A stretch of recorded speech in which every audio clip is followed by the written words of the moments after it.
Sir Isaac Newton knew the laws of motion. He mapped the orbits of planets, calculated the pull of gravity, and revolutionized physics. Yet in the spring of 1720, after watching his stock holdings in the South Sea Company quadruple, England's greatest intellect did something entirely irrational. He bought back in at the absolute peak. Within months, the company collapsed, wiping out a fortune equivalent to millions of dollars. As he stared at the smoking ruins of his portfolio, Newton offered a post-mortem that every speculator since has learned too late. He could calculate the motions of heavenly bodies, he observed, but not the madness of people. To understand how the South Sea Company became a monster, we have to look at its birth certificate in the year 1711. Britain was bleeding money, deeply bogged down in the grueling, multi-decade war of the Spanish Succession. The national debt had ballooned to an unprecedented, unmanageable £9 million, a sum so massive it threatened to bankrupt the entire British Treasury. The government had a massive, expensive problem. Thousands of anxious creditors were demanding high, unsustainable interest payments on short-term notes that, frankly, looked increasingly like worthless scrap paper. Enter a highly ambitious syndicate of clever financiers led by Robert Harley and John Blunt with a remarkably audacious pitch. They proposed a radical deal. The newly chartered South Sea Company would absorb £10 million of this unsecured government debt. In exchange, the state would grant them a total, exclusive monopoly on all trade with the Spanish-controlled South American colonies, alongside a guaranteed interest payment of 6% per annum on the debt they took over. On paper, to the average citizen, this looked like an absolute stroke of administrative and financial genius. The state got immediate relief from its creditors, and the public got a piece of a legendary, untapped treasure trove in the New World. There was just one tiny, fatal flaw that the founders chose to ignore. Britain did not actually control the South Sea trade routes. The formidable Spanish Empire did, and Spain, holding its territories with an iron grip, had absolutely no intention of sharing its colonial wealth with their primary Protestant rivals. For nearly a decade, the South Sea Company operated as a remarkably slow, somewhat mediocre trading enterprise. They sent only a handful of actual merchant ships across the Atlantic, most of which were bogged down by heavy Spanish duties, disease, and bureaucratic delays. But by 1719, the company's directors realized a profound truth. Actually moving physical goods across a treacherous ocean was hard, slow, and risky work. Issuing paper stock certificates, however, was infinitely scalable, instantly profitable, and entirely free of physical limits. They approached the British government with a second, even bolder proposition that stunned the political class. Let us absorb the entire remaining national debt of Great Britain, which now topped over £30 million. To pull off this massive leverage play, the company needed its stock price to skyrocket. If the stock was high, they could exchange a tiny number of newly minted shares for a massive amount of government bonds. And so, the machinery of the ultimate promotional hype engine began. The directors didn't just market a stock, they masterfully engineered a psychological atmosphere of absolute inevitability. They systematically paid off powerful politicians with free options, bribed the country's most read journalists, and dropped strategically vague, intoxicating hints about hidden gold mines in Peru and boundless silver markets in Mexico. It was a massive PR campaign run directly out of the halls of power. By the spring of 1720, this psychological warfare paid off. The price of a single share breached £300. Within weeks, it touched 400, then 500. The fever was rising, and the engine was running at maximum capacity. Once the mania took deep root in the public consciousness, physical reality detached entirely from the balance sheet. London became a massive, open-air casino. The cramped, smoky coffee houses of Change Alley buzzed with frantic traders, aristocrats, and domestic servants alike, all desperate to buy options on companies that promised revolutionary, often physically impossible concepts. Imitators flooded the market to catch the crumbs of the South Sea boom.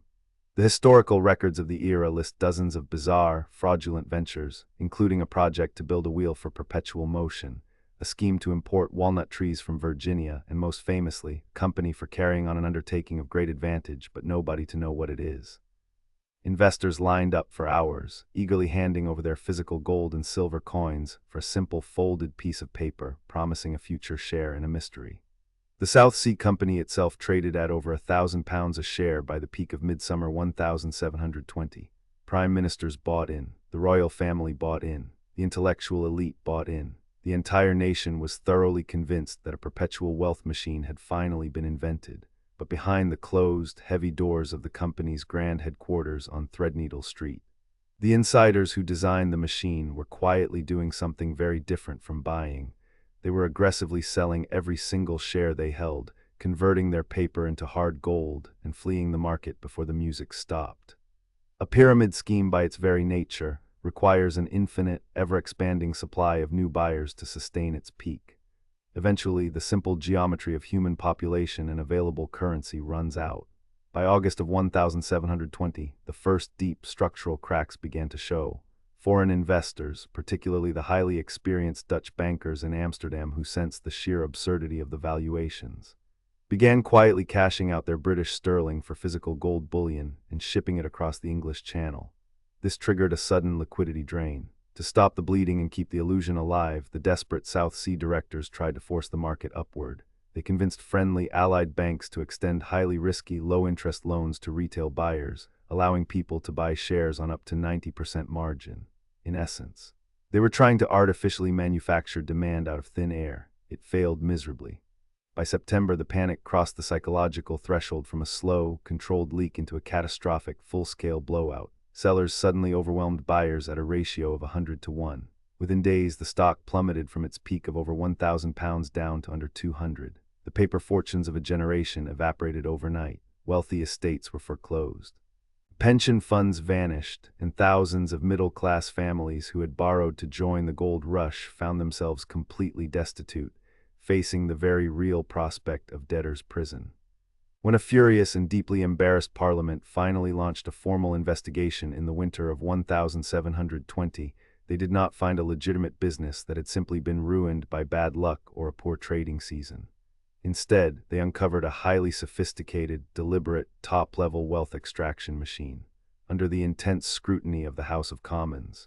Investigators discovered that the directors had systematically allocated millions of pounds in completely fictitious stock.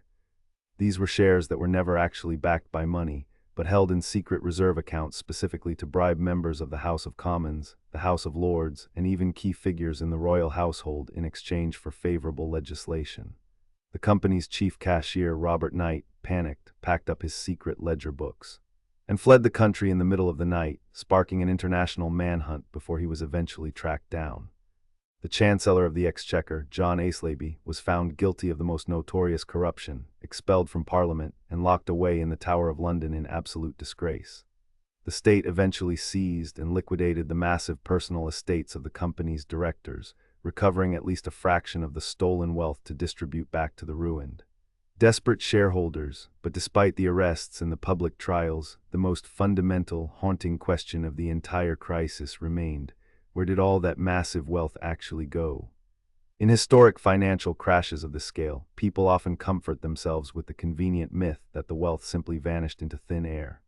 Physically, of course, paper certificates do not hold any intrinsic value, they are merely symbols of belief. But the actual physical gold and silver coins spent during the height of the frenzy did not disappear from the physical universe. They simply and permanently changed hands. The early buyers, the savvy aristocrats, and the cynical directors who cashed out near the absolute top walked away with the very real, hard-earned liquid savings of the latecomers who bought at the peak.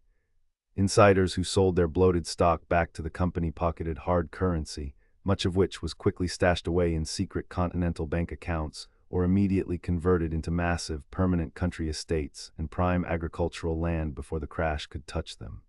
In the end, the British government absorbed the bad debts of the company, and ordinary taxpayers spent several generations paying the interest on the state bonds that were created to fund the original fiasco. The money did not vanish. It was transferred through a highly complex, state-sanctioned lottery from the pockets of the credulous and the greedy directly into the vaults of the insiders who knew exactly when to walk away. It is the oldest story in finance, and one we seem destined to repeat. Would you have recognized the warning signs and cashed out at the peak, or would you have stayed for just one more trade?